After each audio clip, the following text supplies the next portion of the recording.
Hi boys and girls, Uncle Jesse here. Welcome back to another episode of Storytime. Quiet, stop laughing. My DP thinks this is a joke. Come on now, this is serious business here, DP. Thanks for joining me again. Today, I'm not here to give you advice. I'm here to ask for your advice. So who am I to give advice? I'm a brand new author. I just released my first books last month. I'm not exactly a bestseller yet. I need to learn quite a bit. So I'm not giving you any advice today. I have some questions, and I'd like to get your feedback. All right? So basically, anybody who's following me on social media or who's watched my past videos knows I'm working on a new book. It's a novel, and I'm also going to be illustrating it. All right? And I'm going to do like really detailed illustrations, and it's going to take a lot of time.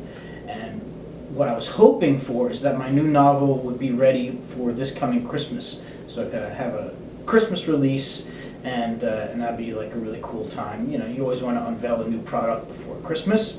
But thinking about the timeline, how long it's going to take me to write the first draft, send it off to my beta readers and my editors, wait until they get finished, send me back their notes, write another draft, send it out for more notes, come back, write a few drafts, and then also to be doing illustrations for it. It's going to take a while, and I'm probably not going to be able to finish it in time for Christmas. So what I was thinking of is, what if I do something else for Christmas? What if I release something nice and short, like a 100 to 150 page novella or novelette, and just something that I can kind of bust out nice and easy and quick. And the idea being, usually when I send out a book to my editors and my beta readers, you know, it takes them anywhere from a couple weeks to a couple months to get back to me, because people be flaking, right? So if I'm waiting for a couple months just to get notes on my first draft, what am I going to be doing in those couple months? Well, I could be writing something new. I could write something 150 pages long. So that's the idea. When I'm waiting for my notes on my novel, I'm going to be working on the shorter project that I can release in time for Christmas. But here's the dilemma. What should I write? It's the classic writer's dilemma. What should I write? I'm going to put words on the page. These are my words. These are my words. What should I write?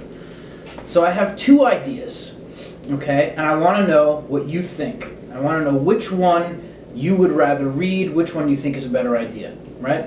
So the first idea is, in my collection of tales book, which is the collection of short stories, I have a short story called Bloodthirsty, and it's a present tense, first person story about a vampire. And the twist on this is that he's a modern day vampire who has figured out that he doesn't need to kill people to get blood.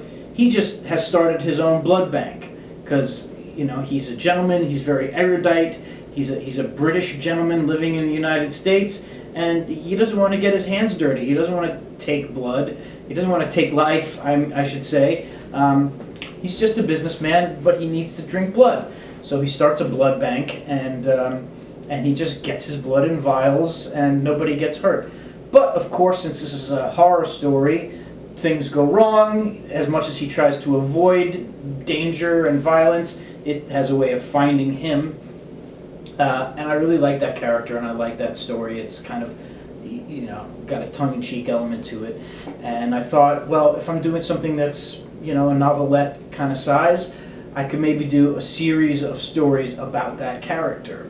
So I maybe do like anywhere from 5 to 8 stories about this vampire character and all the kind of adventures that he goes on, and people that are after him, and things that go wrong, and violence and chaos ensues, and that could be cool. So would you like to read the Bloodthirsty series of short stories at, you know, 100, 150 pages?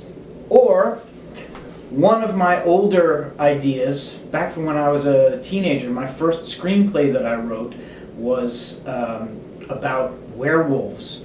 And it was about werewolves kind of spreading like a plague. They're not trying to kill people, they're trying to bite people and turn them into more werewolves. So you get this horde of werewolves taking over this small town, and they're just spreading and spreading. And I thought, well, that could be a fun little horror, comedy, action kind of novella. And I was thinking of calling that Werewolf Apocalypse, right? So it'd be kind of scary, super violent, but also tongue-in-cheek. And that'd be really fun to write, and I think it'd be fun to read.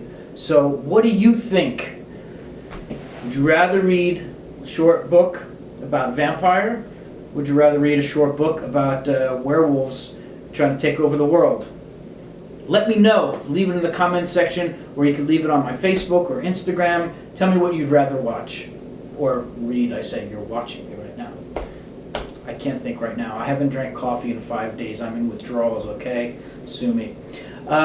So that's it. I'm going to leave you with that. If you'd like to check out my books, the links are in the description below if you want to get them on Amazon or Godless.com. You can follow me on Facebook, Instagram, Twitter, all the .coms. I'm there. Come follow me. Help spread the word and support indie artists and writers. Meantime, thank you guys for watching, and let me know what you think. I'm curious. Thanks a lot.